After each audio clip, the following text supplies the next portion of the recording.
Hi, I'm Mary Rogers, and today I'm going to show you our new pasta roller and cutter set.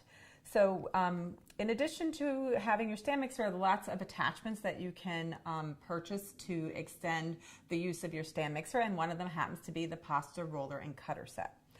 Here in the front, this is your roller, and it has 8 adjustments, and you just lift and turn to change the adjustment, and it goes from 1 to 8. 8 being the widest of the rollers are the furthest apart, and 1 being the closest. And what you'll do is you'll use the roller to knead and then thin out your dough. So that's really great. And then besides that, you get 2 cutters. The first one is fettuccine, and you can see by the width of these, that's the size that it'll come out. And this fettuccine here was made using this cutter. And the third cutter here is for spaghetti. You can see how much thinner the roller cuts are there. So that's your third item. And how you use these, I'm going to show you very specifically later. How you use them is you're going to remove this and mount them to this hub. But I'll show you exactly how to do that in a little bit. So with your stand mixer and the dough hook in place, we're going to now make some herb pasta, and then I'm going to show you how to roll it and cut it. So the first thing that you're going to do is you're going to put in your 4 eggs, like so. And this herb mixture, which I made using a food processor earlier. So we just put that in. And then what we're going to do is we're going to put the mixer on speed 6. Put the head down, put the mixer on speed 6, and then let it mix for about 2 minutes.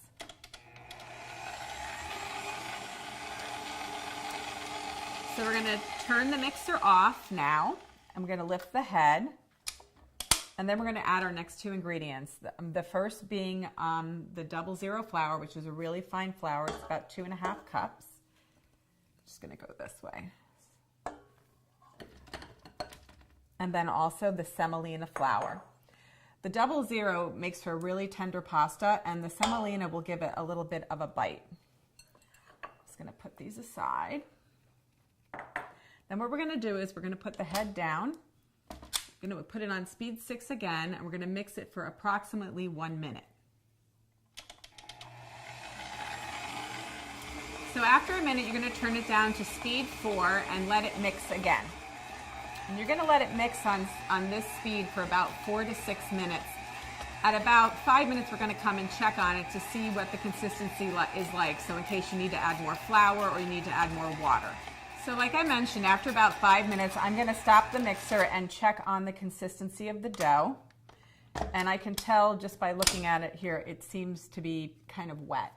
So at this point, what you're going to do, if it's too dry, you're going to add a tablespoon of cold water, 1 at a time until it becomes the right consistency.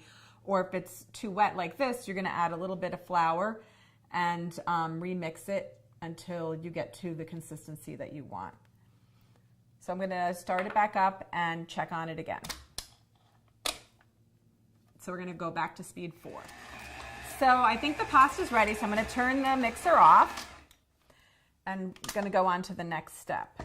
So it's a little wet still, but what we're going to do is sometimes you'll have little pieces and it won't be completely incorporated, but all you're going to do is put it onto your lightly floured counter, which I'm going to do here, just a little bit so it doesn't stick. And I'm going to just get that. Make sure you put flour on your fingers too so the dough doesn't stick to it. To your fingers. Okay. So the next step for this is you're just going to get it together. Any pieces that are, not incorporated, and it's not going to be completely smooth at this point, but it's actually, I can feel it's actually nice and light and tender. But what we're going to do is we're going to put this on a little cutting board, and you're going to, you can either put it on the cutting board and cover it, or you can basically wrap it in the plastic wrap directly, and you're gonna, at this point, let it rest before you use it. So what I'm gonna do now is I'm going to stop now and clean up a little bit, wash my hands, clean up the counter, and we're gonna get the stand mixer ready to do the rolling and cutting. So now we're ready to roll and cut our herb pasta. So first what we're gonna do is we're gonna take the roller and we're going to mount it onto the hub of the stand mixer. We're going to remove this cover, set it aside, and you want to make sure that this nut here is clear of the hub. And then you're going to take this part of the roller and put it in the hub, and you're going to make sure that this piece here is in the notch. You can just do this by turning it until you get it into place. And then what you're going to do is you're going to hand tighten the roller by turning this to the right. Okay, so we're going to make sure it's on 8, and you just do that by lifting this and twisting, but it's on 8, and 8 is the widest. Then what we're going to do is we're going to, this is the pasta that I made, and we let it set for 20 minutes, and what we're going to do now is cut off a piece and then form it into a disc. It's nice and pliable. So I'm going to cut it into 4. And then what we're gonna do is take one of them, like so, and we're gonna cover the rest with this plastic wrap again. And that's just so that we make sure it doesn't dry out. Today I'm just gonna show you how to roll it out. So you're going to take this and you're going to, it's a little tacky, but it's nice and soft. You're going to take this and you're going to shape it into a disc about 1/4 inch thick. Then after we do that, we're going to pass it through the roller on setting 8, maybe 3 or 4 times to start, to actually knead it before we start shaping it. So I'm going to turn the stand mixer on speed 3 or 4. I think I'm going to put it on 4 today. Make sure that this is about 1/4 inch thick.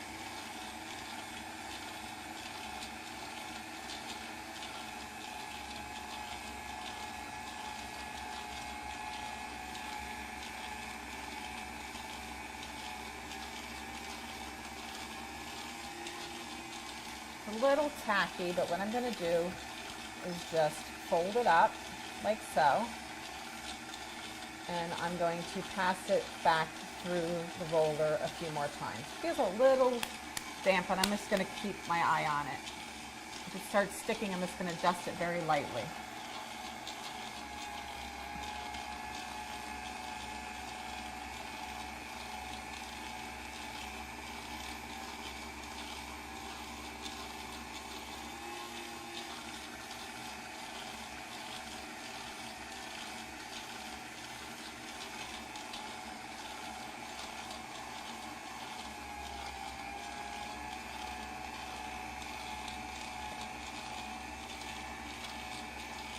What's supposed to happen is, as you do this several times of kneading it, it's supposed to get silky. I think it's a little tacky, so I'm going to just, you can see how it dragged a little bit. I'm just going to brush it very, very lightly, and then fold it again.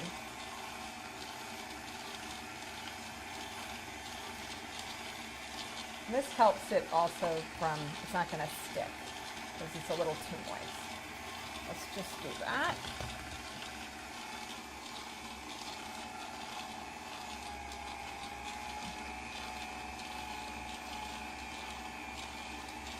You can tell how it's starting to smooth out. It's not dragging as much on the rollers. It's getting nice and smooth. Give it a little bit more flour, not too much. So don't want it to get dry. Just going to pass this through one more time, and then what I'm going to do is start reducing the actual thickness of the dough and start to make it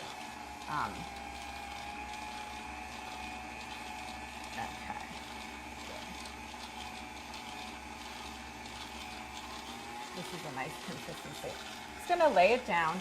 The other thing is if this starts to get very, very long, all you need to do is take and you're having a hard time as you're thinning it out, handling it, all you're going to do is cut it and make it shorter so it's easier for you to handle. So next what we're going to do is we're going to actually start reducing the thickness down to 7.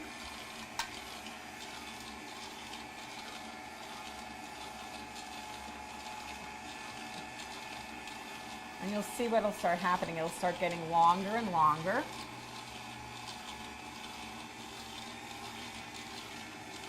Lay it down. 6 is the next one. The other great thing too about this is if you don't want to make cuts, you can actually use the roller and you can actually make your own shapes. You can make pappardelle. You can make, you can actually take these sheets and then put dollops of like a ricotta mixture, whatever kind of mixture you want. You can actually shape your own raviolis that way. So we're going to go down to 5 next.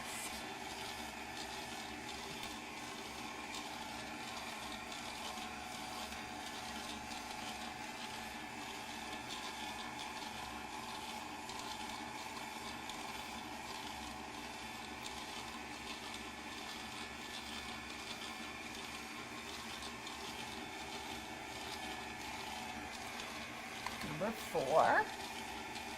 And this might be at the point where if you are a beginner to making your own sheets of pasta, this might be the point at which you might prefer to cut it into 2 if you start having a hard time handling it. But if you just take your time and have a little patience, it's really simple and easy to do. So I think we have 3 is the preferred cut for fettuccine. So this will be the last time we pass it through.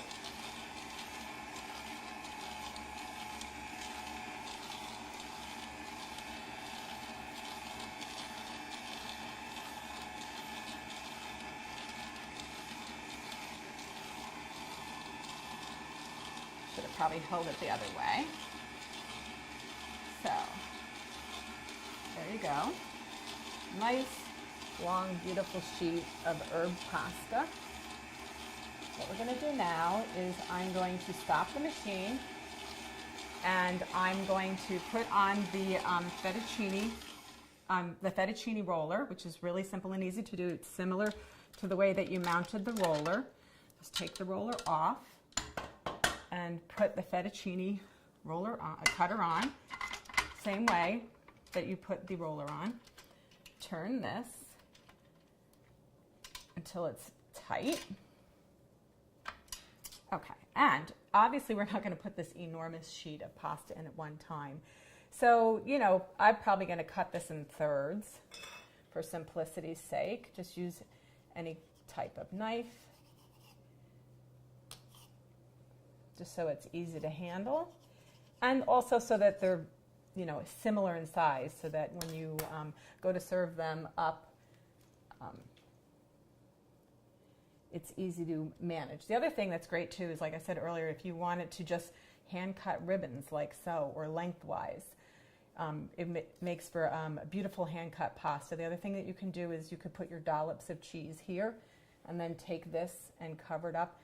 Use a cutter, or some people use like a jelly jar or glass, and you just cut your ravioli shapes that way. So what we're going to do is we're going to turn the machine on again, and we're going to start cutting our fettuccine. So it feels a little bit damp, so I'm just going to add a little bit of flour to it.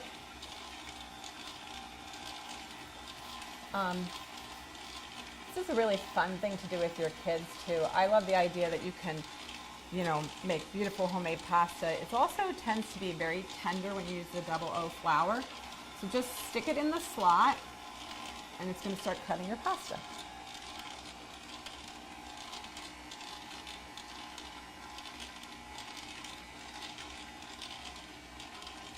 It's beautiful and tender. I'm going to take one more and show you how to do it. See how it's a little tacky? This might take a little bit of practice, but it's really not hard to do. Just a tiny, tiny bit of flour keeps it from sticking in the rollers. Like I mentioned earlier, you know, never put the flour directly into the roller. Always put it directly onto the pasta.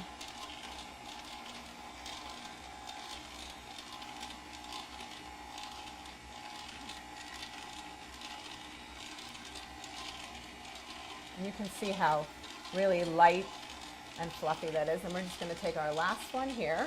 Same thing. Just a tiny, tiny bit of flour. Don't worry about it being completely perfect. And you can see it's round on the end here. That makes it look really artistic and homemade. I love the way it comes out like that. And once you get used to doing this, you can really make homemade pasta in very little time. It's delicious, it's nutritious, and like I said, it's a really fun, simple, and easy thing to do with your family and friends. So there you have it, the Cuisinart stand mixer and pasta roller and cutter attachment.